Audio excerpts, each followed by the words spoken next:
Welcome to Crisis in Perception, where we examine the systems shaping our world one book at a time. Today, we are undertaking a pretty monumental task. We're confronting a piece of philosophy that, frankly, anticipated our modern digital reality decades before the internet really took hold. We are. The source is Jean Baudrillard's seminal 1981 work, Simulacra and Simulation. And our core question today is, well, it's intense. What happens when the fundamental difference between the real and the simulated just collapses? How do you even navigate that? Exactly. How do we navigate a world where the models and media representations that we build actually precede and, produce reality itself? We're talking about a world where the original thing, the original object, has basically vanished. And all that's left are these meticulously maintained signs of its former existence. Yeah. And, this deep dive is so crucial right now because the technological and media systems that Baudrillard was analyzing back in the early 80s, they've just accelerated to this exponential, almost hallucinatory degree. His analysis feels less like a critique and more like he's describing our Tuesday. It really does. It's more like prophecy now. I mean, the lines between our lived experience, these digitally manufactured narratives, and the endless self-performance we all do online, they're thinner than they have ever been. It demands that we understand the structures that created this situation. That's absolutely right. And critically, this is a systems-level analysis. Yeah. We're not here to assign blame to individuals or, get into partisan arguments about what fake news is. No, this goes much deeper than that. We're focusing on how. How do media, technology, and economic mechanisms work together at a structural level to create and sustain what Baudrillard calls the hyperreal? Our mission here is to really explore the structural consequences of simulation, not just get stuck on the surface symptoms. Right. And we should say, this is, by pretty much common consensus, a dense and challenging text. It's full of specialized technical language. That's putting it mildly. Which makes our goal today, I think, essential. We want to extract the most critical, high-impact insights and provide you, the listener, with the intellectual tools you need to see the deep structures of our contemporary world. We're looking for the mechanisms that govern our perception.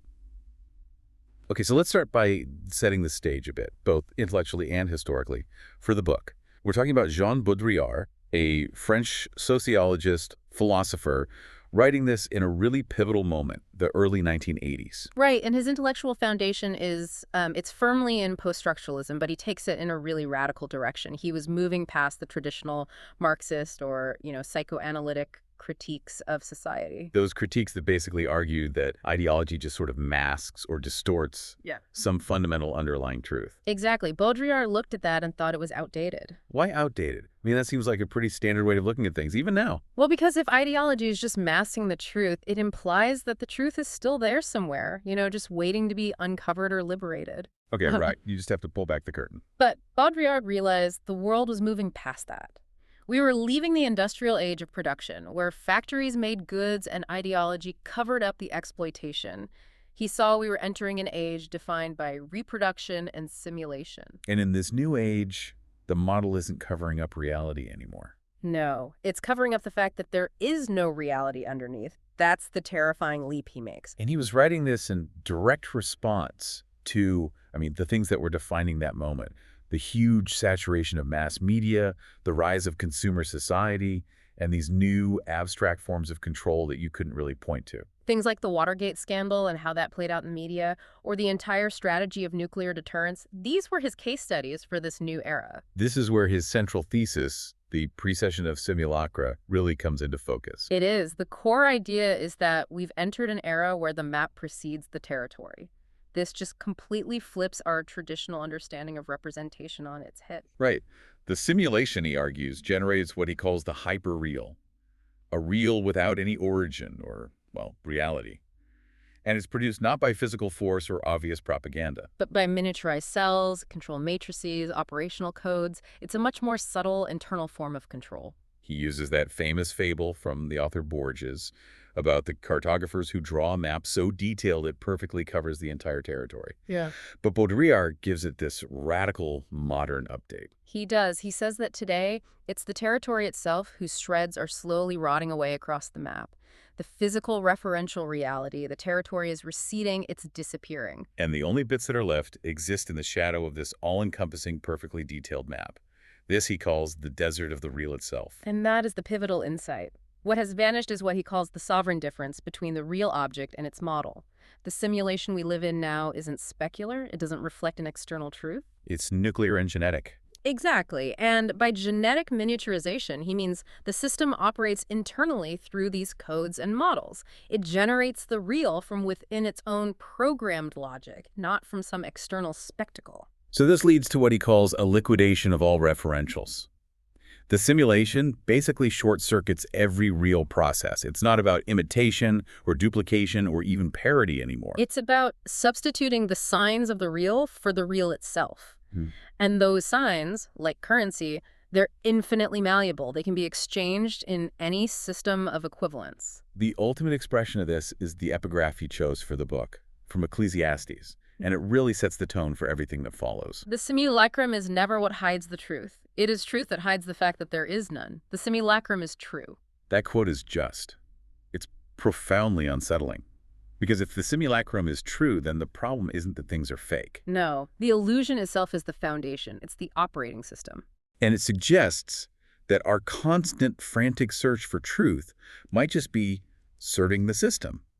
It keeps us believing that a sovereign truth still exists to be found, which in turn preserves the whole system of signs. It becomes the perfect alibi. Okay, so let's unpack this structural collapse.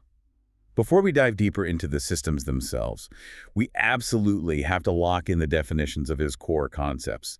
I mean, his whole argument hinges on this crucial distinction he makes between dissimulation and simulation. Right, and at first they sound similar, but they're worlds apart in his system. To dissimulate or to pretend is actually pretty harmless to the principle of reality. You're just masking a truth that exists. Exactly. If you pretend you are not sick when you actually are, the principle of truth and falsehood is still intact. It's just hidden. The system still recognizes the underlying reality of the illness. And that allows for traditional critique or law to function, right? The dead is still real, the crime is still real, the weapon is still real. It's just a matter of uncovering it. Precisely. But simulation. Simulation is far more radical because it threatens the very principle of reality itself. To simulate, you are feigning to have what you don't have. And this is the key part, with real symptoms. With real symptoms. Baudrillard uses the example of feigning illness. The dissimulator, the pretender, just stays in bed and says they're sick. The simulator, on the other hand, actually produces in themselves some of the genuine physical symptoms of that illness. Okay, so this is where the system completely breaks down. Because if the simulator produces symptoms that are physically or behaviorally indistinguishable from those caused by a real underlying condition, then the question of origin. The question, is this person truly ill, becomes undiscoverable. You can't tell the difference. And that's the implication that just halts traditional critique in its tracks. It does. Medicine, psychology, these are structured disciplines. They only know how to treat real illnesses based on objective, locatable causes. But when simulation occurs, the truth of the object just vanishes. The system stops, he says, it's forestalled by the illness's henceforth undiscoverable truth. If the system can't locate the origin, it loses its meaning. We see this every day now with things like deepfakes. It's not just a masked lie. It's an image that is operationally real. It exists, you can see it, but it's referentially vacant. There's no original source, rendering the whole idea of a true source material meaningless. Okay, so here's where it gets really, really interesting. Because Baudrillard doesn't see this as some sudden technological event. He sees it as the final irreversible phase of a long historical progression in how images relate to reality. He lays out 4 successive phases of the image. Right, and the first phase is what he calls the sacramental order. Here, the image is a reflection of a profound reality. It's a good, faithful appearance. So think of early religious art or traditional paintings. The image is genuinely trying to capture the essence of a perceived truth or a divine ideal. Exactly. It's a good appearance. Then comes the second phase, the phase of maleficence. Here, the image masks and denatures a profound reality. It's an evil appearance. This sounds like the domain of classical ideology or propaganda. The image is a perversion or a distortion of a truth that, still exists somewhere. Precisely. But the third phase is the pivot. He calls it sorcery. Here, the image masks the absence of a profound reality. It's just playing at being an appearance. The object is gone, but the image is pretending it's still hiding something. This is where that deep metaphysical doubt starts to creep in. It is. He brings up the iconoclasts, the people who destroyed religious images. He says they realized the true danger wasn't that the image masked God. The true danger was that it masked the dreadful possibility that God himself was never anything but his own simulacrum. That there was nothing behind the image to begin with. Exactly. And that leads to the final phase, the pure simulacrum. This image has no relation to any reality whatsoever. It is its own pure simulacrum generated from models alone, for its own sake. And this is the decisive, irreversible turning point, the shift from signs that dissimulate something where ideology can still function to signs that dissimulate that there is nothing. And that realization, the moment the system starts simulating the very belief that reality exists, that's what inaugurates the era of hyperreality. Okay, so let's properly define hyperreality. It's the end result of this final phase of simulation. It's not the real, but Baudrillard says it's more real than the real. Right. It's produced from a radiating synthesis of combinatory models, and it's perpetually sheltered from the imaginary. It just exists in its own operational function. We can probably understand this best by looking at some of his classic examples. He has this way of synthesizing historical events to show the structural imperative of our culture to maintain, of all things, dead referentials. Yes. Let's start with the famous case of the Tassidae, the small indigenous tribe supposedly discovered in the Philippine jungle back in 1971. Right, it's a Stone Age tribe. Exactly. So the Philippine government, on the advice of ethnologists, cordoned them off. It protected them from all outside contact to preserve them in their primitive state. Oh. Baudrillard argues that this act, this preservation, it saved the reality principle of the Tassidae, but only by freezing them in time. By defining their state as original and untouchable, they were rendered posthumous. They became living artifacts, perfectly preserved in a hyperreal enclosure. So in order for the science of ethnology to live, its object, the savage, in his terms, had to die. It had to be perfectly preserved by simulation. It's a simulated sacrifice of the referential object in order to save the foundational principle of reality that the science itself rests on. And you see this exact same structural logic in the frantic effort to save the mummy of Ramses II. Oh, this example is incredible. The mummy was perfectly conserved for 4,000 years in secret, totally impervious to time. But when it was exhumed and exposed to history, to modern science, in a French museum in the 70s, it started to decay. And this caused an absolute panic in the West. A total panic. But the panic wasn't really about the mummy itself. It was because the mummy guaranteed that our idea of accumulation of history, of culture, of wealth, of linear time had meaning. If the physical proof of 4,000 years could just spontaneously decay on exposure, our whole accumulative linear culture starts to look pretty fragile. It collapses. So the feverish, scientific, military-grade effort to save it was what he calls an extermination by museumification. The mummy's value now is purely hyperreal. It only exists to reassure us of a visible continuum, a visible myth of origin that we don't actually inhabit anymore. That is such a powerful synthesis. So whether it's preserving a primitive tribe in a jungle park, or preserving a 4,000-year-old pharaoh with high-tech science. The system's deep-seated need is to create and sustain these dead referentials, to justify the systems of history and accumulation that define Western power. The system has to conceal the fact that the referential has died, or maybe even worse, that it never existed in the first place. Exactly. And this strategy of concealment is just perfectly modeled by his analysis of Disneyland. Right. Disneyland is presented as this totally imaginary place, a fantasy land of pirates and frontierland. And he says this is done specifically to make us believe that the rest of America, the country outside the gates, is real. It isolates the imaginary in order to protect the reality principle everywhere else. But the hyperreal truth, according to Baudrillard, is that all of Los Angeles, and by extension all of America, is already hyperreal. Disneyland isn't an antidote, it's a cover. It's an ideological blanket. It's there to conceal the fact that the real is no longer real. And in doing so, it saves the reality principle for the larger system.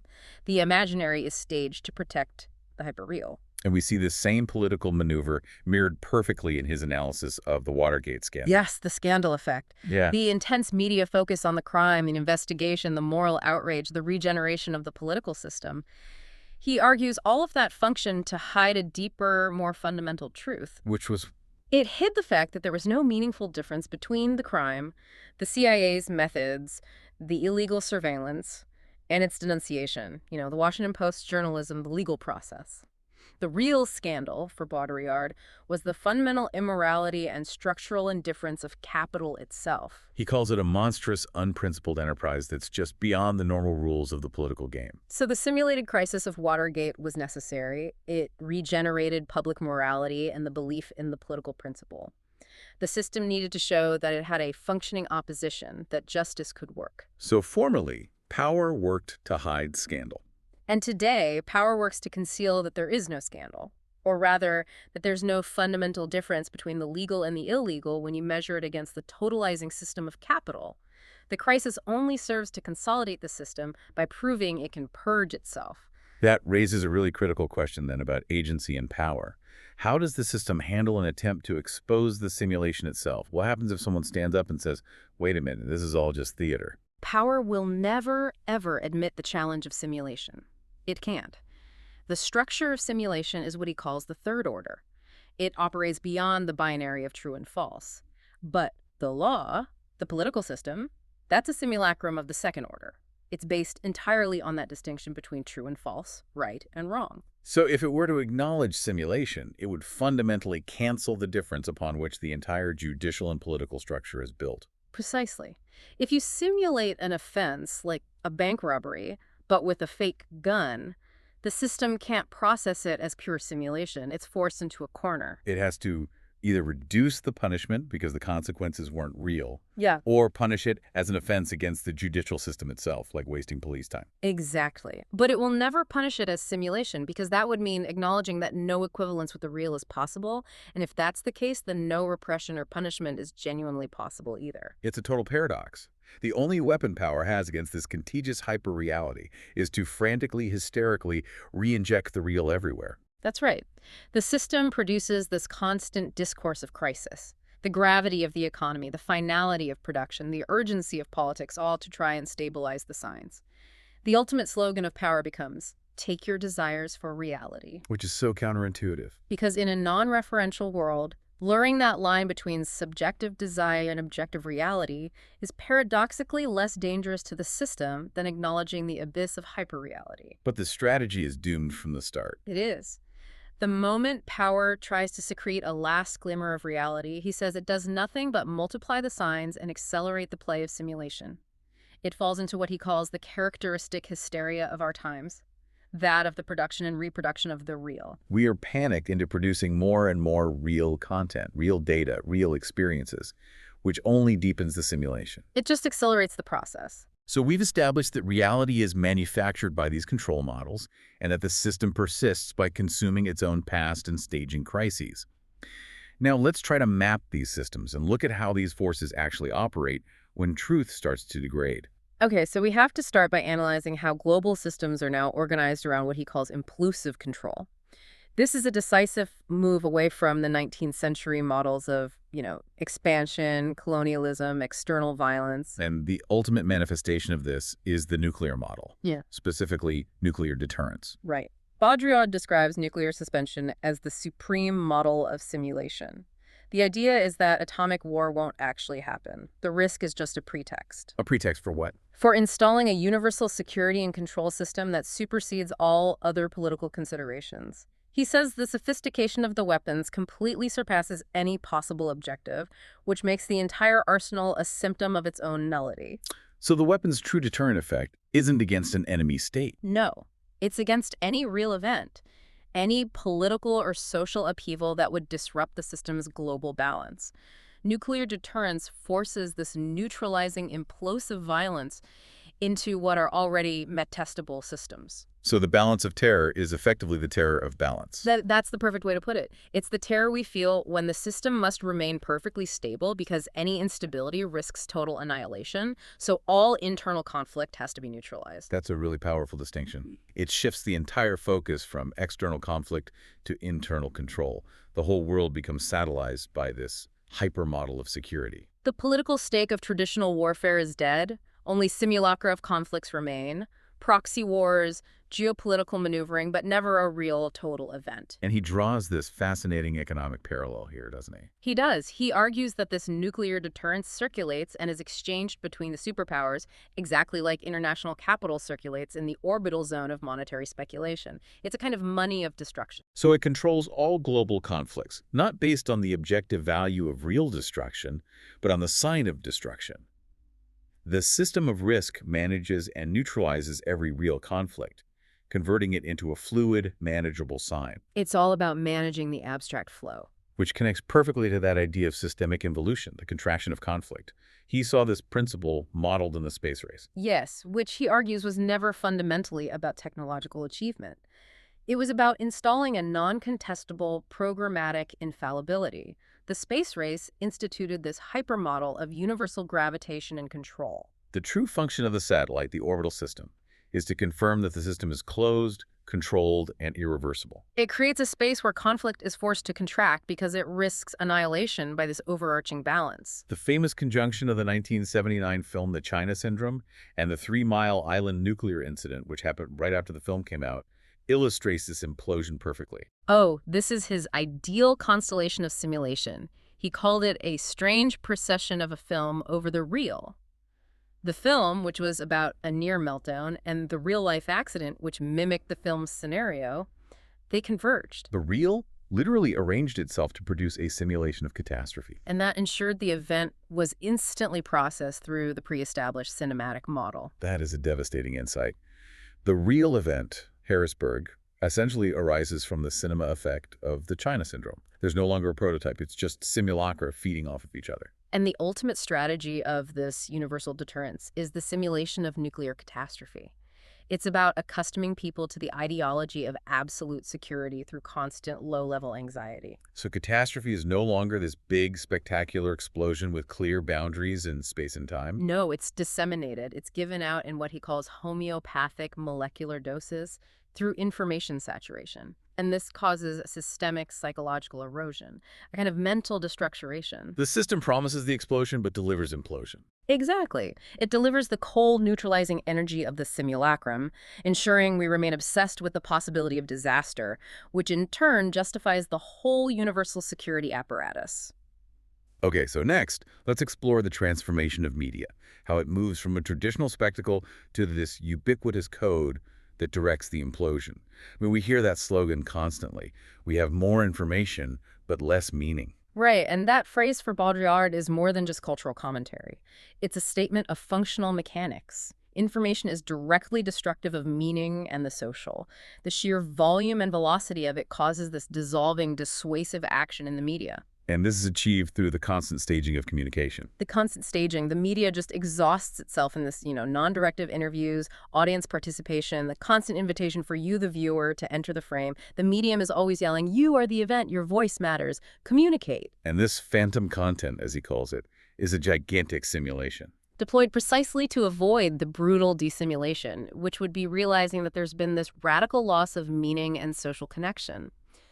The hyperreality of communication isn't about what's being said. It's about the compulsory performance of the act of communicating itself. So we have to move beyond that classical idea of the panopticon, where power operated through surveillance, the visible eye of authority. That's obsolete.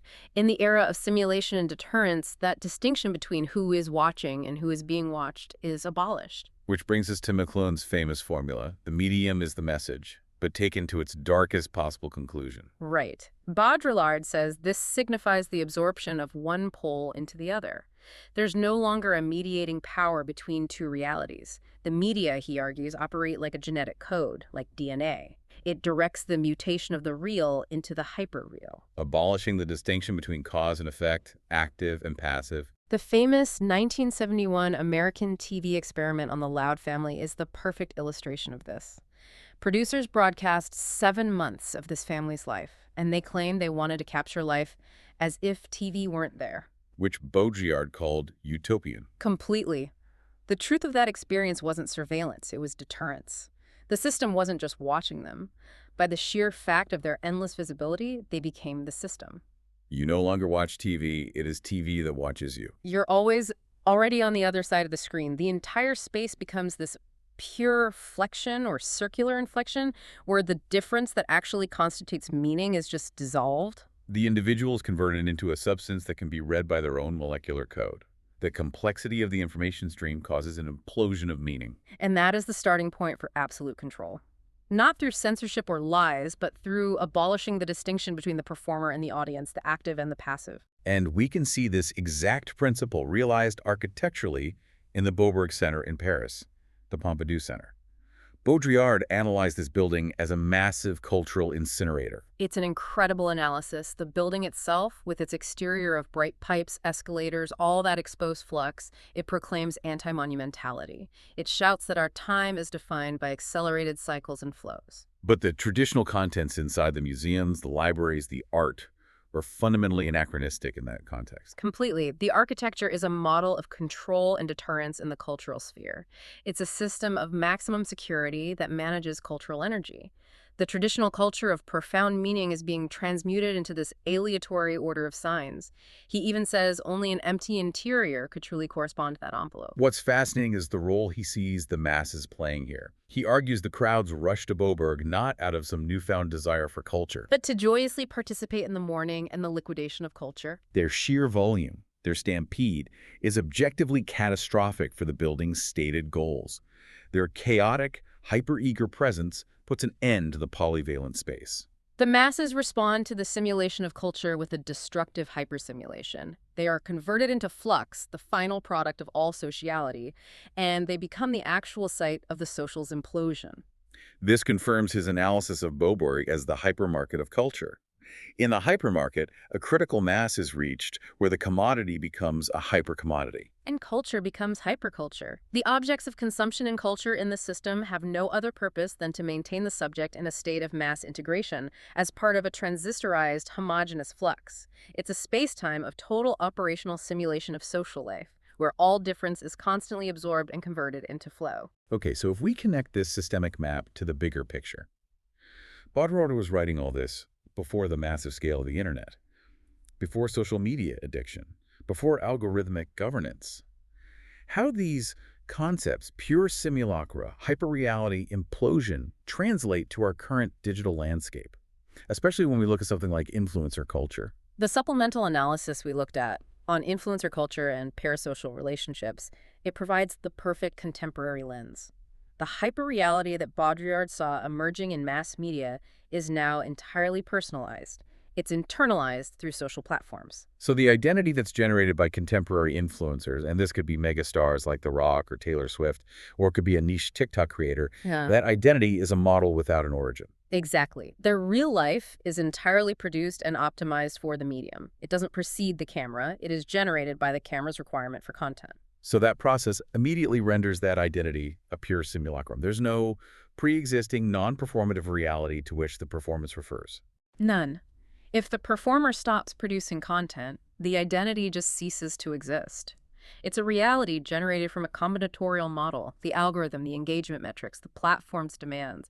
That is the literal definition of the hyperreal. And the resulting parasocial relationship is the quintessential hyperreal exchange. It perfectly mimics intimacy, closeness, depth. The audience feels they know the creator personally. They feel invested in their struggles. They participate in their triumphs. But these relationships are, at their core, fundamentally non-reciprocal and non-referential. The audience is interacting with a perfected sign, not a person. And this manufactured intimacy is so crucial because it fulfills the system's inherent demand to maximize speech and meaning. It simulates social connection even as the actual tangible social fabric implodes from all these other fragmenting forces. It's an artificial revitalization of the social through a network of non-relations. The algorithms that govern recommendation systems, like on TikTok, they act as the ultimate models of control that Baudrillard was describing. They generate a personalized, self-referential hyper-reality for each and every user. They ensure you're constantly exposed to signs that reinforce your consumption patterns and your worldview. These systems enforce what Baudrillard saw as a collective demand for signs of power and identity.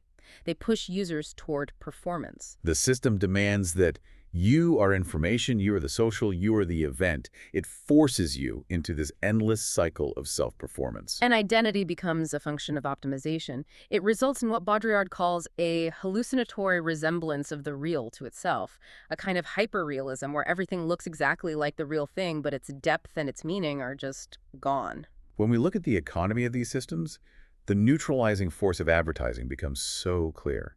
Advertising, in his analysis, just absorbs all other languages. It's the degree zero of meaning. It's the lowest form of energy of the sign. The goal of modern advertising isn't persuasive communication in the old sense. It's absolute advertising, a simplified, vaguely seductive operational mode that just neutralizes all specific, competing content and ideology into a general system of equivalence. So it doesn't matter if you're selling a car or a political candidate. The form of the advertising sign is optimized for consumption and equivalence, and it drains the content of any lasting political or critical meaning. Right. When identity is performed and consumed under these conditions, the line between performance and reality just dissolves into this fluid sign system, optimized entirely for exchange. It mirrors that nuclear model of control we talked about earlier. Everything is converted into abstract, exchangeable flow. If we move this structural logic back to political and historical narratives, we see the concept of posthumous history. Yes. History itself has become our lost referential, our collective myth of origin. And so it's constantly resurrected in film, in media, in political rhetoric. You see this constant retro fascination with past eras, even really controversial ones. But it's emptied of its original political substance. Completely. Everything, from the pageantry of fascism to revolutionary struggles, from 60s counterculture to 80s excess, it's all mixed indiscriminately in the same morose and funereal exaltation, the same retro fascination. Its purpose isn't awareness, it's nostalgia for the loss of the historical referential itself. And political discourse, operating under this logic of simulation, becomes a set of circular, what he calls Mobian compulsions. Because linear continuity and truth are lost, you can no longer locate a determined position of power. You can't calculate the premises and consequences of a truly radical act. Political credibility is only maintained through the simulation of a narrow conventional field of perspective, which hides the impossibility of genuine political agency. This system of simulation, which constantly demands the maximum production of meaning in speech, it must generate some unique form of resistance, right? But it's not a traditional revolution. No, because traditional liberating strategies, the push for consciousness raising, for emancipation, for subjecthood, they often just feed the system. The system itself demands the overproduction and regeneration of meaning. So by trying to expose the true contradiction, the rebel only regenerates the system's own operational logic. Exactly. So the strategic resistance today, according to Baudrillard, is the refusal of meaning. Or even more radically, the hyperconformist simulation of the very mechanisms of the system. This is the strategy of the masses. It's not passive apathy then. Not at all. It is a destructive hypersimulation. It returns the system's logic to it by doubling it, by reflecting meaning like a mirror without ever absorbing it. The chaotic stampede at Boberg, rushing in to destroy culture by overconsuming it, that's a cultural example. And in the political realm, it would be the refusal to take political discourse seriously, or maybe the acceleration of the absurdity that's inherent in the system's own signs. It's a very different kind of challenge. Okay, so if we connect this back to our larger framework on crisis and perception, Baudrillard's analysis really forces us to look beyond individual actors. Whether it's Nixon, who was kind of ritually sacrificed by the theatrical Watergate system, or a contemporary influencer whose entire job is to produce their own reality model. You have to look at the underlying structures, the hyperreality and the deterrents that actually dictate the outcomes.